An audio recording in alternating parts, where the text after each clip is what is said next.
அத்தியாயம் 21. இதோ உதவி. எப்போதும் அமைதியான மனதாக வைத்திருங்கள். உங்கள் இலட்சியம் சுயமாக மாறுவதற்கான மிக முக்கியமான பாடங்களில் இதுவும் ஒன்று.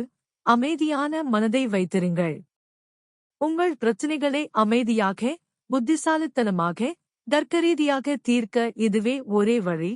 அமைதியான மனதை வைத்திருங்கள். பிரச்சனைக்குரியவர்கள் மீது மனக்கட்டுப்பாட்டை பேணுவதற்கான ஒரே வழி இதுதான். அவர்கள் எவ்வளவு அவமானகரமானவர்கள் இருந்தாலும், எவ்வளவு திமிர் பிடித்தவர்களாக இருந்தாலும், எவ்வளவு விரோதமாக இருந்தாலும் சரி, அமைதியான மனதுடன் இருங்கள். கோபம் தீப்பிடித்து, கோபம் வெடித்து, எரிச்சலூட்டும் உணர்ச்சிகள் உங்கள் வாழ்க்கையின் ஒரு பகுதியை சாம்பலாக்க அச்சுறுத்தும். சூழ்நிலையை நிர்வகிப்பதற்கான ஒரே வழி இதுதான். அமைதியான மனதோடு இருங்கள்.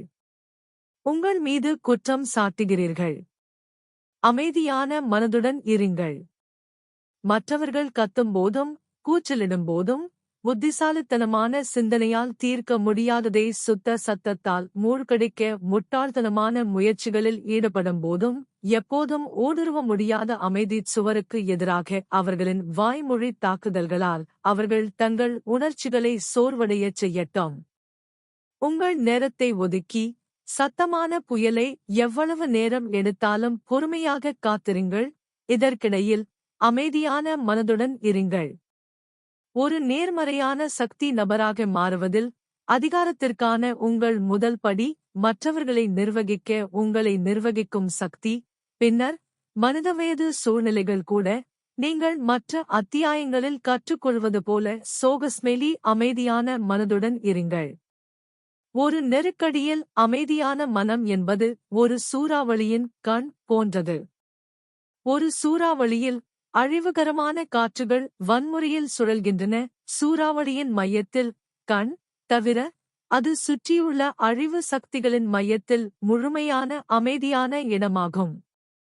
ஒரு அற்புதமான தற்செயல் நிகழ்வால் உங்கள் சொந்த கண்கள் சூறாவளிகளின் கண்கள். ஏனென்றால் ஒவ்வொரு உணர்ச்சி புயலிலும் உங்கள் சொந்த கண்கள் முழுமையான அமைதியின் மையமாக இருக்க வேண்டும்.